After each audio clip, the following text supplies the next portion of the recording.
you so much. How are you? We came to talk about how to boost trade. What is very important to understand is that for these economies in East Africa to grow, we must have businesses increase. Trade must increase.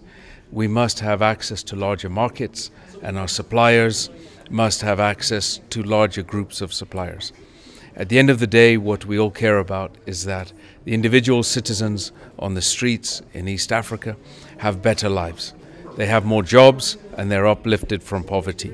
As President Kagame supports business, and he committed himself to elevating the role of the East African Business Council and the voice of the private sector with his colleagues, the other presidents of the partner states, and he directed his ministers to include private sector in their ongoing discussions as they talk about how to push EAC forward. He was unequivocal and very clear that he understands and he commits to supporting private sector development in Rwanda and in the region. 20 years down the line, EAC is celebrating 20 years anniversary this year. And what came out, and that is what motivated the chairman to lead this delegation, is the intra-EAC trade is still at 12% compared to other regional economic blocs all over. European Union at 70%. We are talking of even SADC possibly above 40%.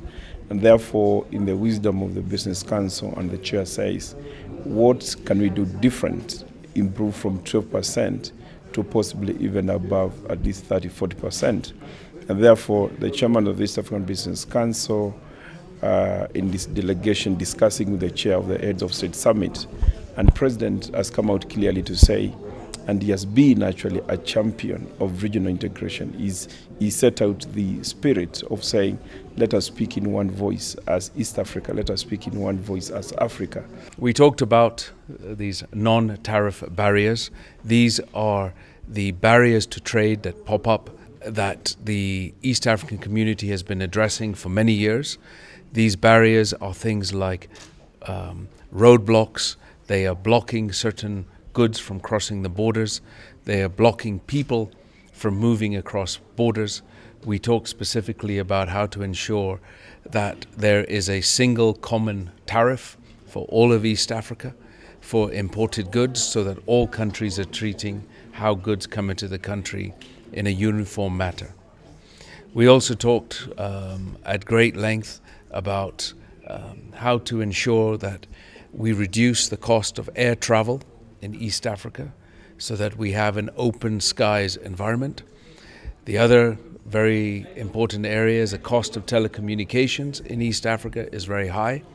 We want to have one network across the region, which makes it easy for people to communicate as they move from their home country into another.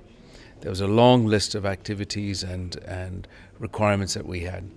In some cases, it was about enforcement of policies and rules that have already been decided by the different countries, by the partner states, and in other cases we talked about perhaps some new areas that we are asking the President to consider.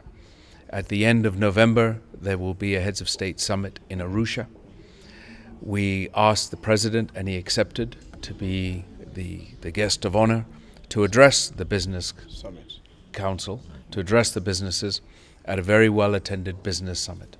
We're expecting well over 300 companies to attend this summit, at which President Kagame said he would be very clear about his vision for East Africa and very clear about how much he wants to listen and understand what the businesses are facing in terms of problems, so that they can clearly address those issues and ensure that the ideals of the East African Common Market are achieved and we can have a much larger region and all the businesses can profit.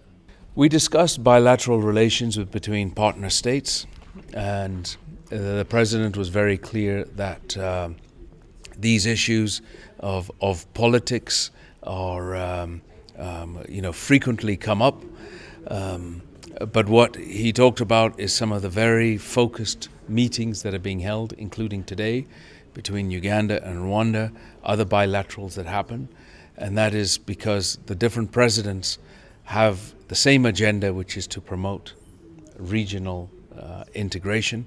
However, at times, national politics get in the way, but they have mechanisms to resolve it. And he was quite clear that these issues will continue to recur, but they have mechanisms to address them. Dufite Business Council, East African Business Council baje hano guhura n'umukuru w'igihugu, ariko ibiganiro byo baganana n'umukuru w'igihugu byari uburyo ibihugu bya East Africa bikorana na private sector n'abikorera ku giti cyabo. Ibibazo biri hagati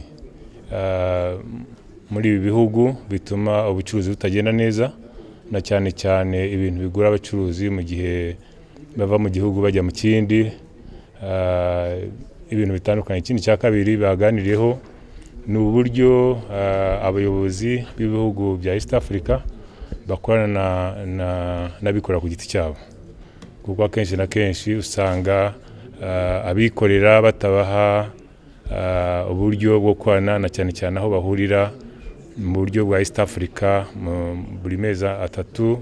So mu byo bibasabaga nuko abakuru b'ibihugu bajya bemerera abikorera kuba hamwe n'abayobozi kugira ngo baganire ku bibazo bitandukanye by'abikorera, kuko muzi yuko ahantu henshi abikorera ari bo nkingi y'amajyambere z'ibihugu bitandukanye. So ni nabyo byavuzweho cyane, kandi perezida yabagarutseho avuga ati jewe ndabyumva ndetse n'abandi barabyumva, ariko cyane cyane iyo hatari politics zibishikiye niho usanga bitagenda neza. Ariko yavuze ati giye ku bwanjye nzakora igishoboka cyose kumvisha abagenzi banjye, kandi namwe ntimucike intege, mukomeze mushyiremo imbaraga.